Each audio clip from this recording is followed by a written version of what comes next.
புதுச்சேரி சட்டசபை சபாநாயகர் தேர்தல் ஜூன் 29ஆம் தேதி நடைபெறும் என்று முதல்வர் ரங்கசாமி தெரிவித்துள்ளார்.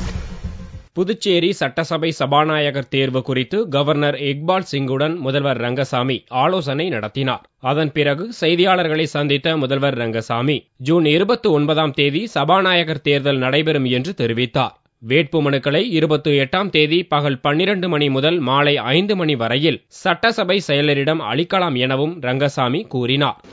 சபாநாயகர் தேர்தல் வருகிற 29 ஜூன் 29/6/2011 புதன்கிழமை காலை 9:30 மணிக்கு 9:30 மணிக்கு நடைபெறும்.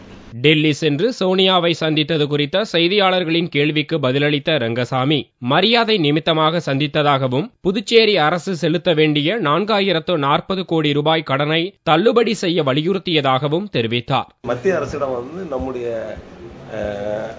நமக்கு கிராண்டா நிதி கொடுத்தா நல்லா இருக்கும், சிறப்பாக இருக்கும். கடன் பட்ஜெட் சைஸ்ல கடன் அதிகமாக இருந்தால் நமக்கு பின்னாடி சிரமம் இருக்கும். அதனால எங்களுக்கு ஒன் டைம் மெஷர்ல 4040.57 கோடி ரூபாய் தள்ளுபடி பண்ணி கொடுத்தா சிறப்பாக இருக்கும். 400 கோடி வட்டி கட்ட வேண்டிய இருக்குது.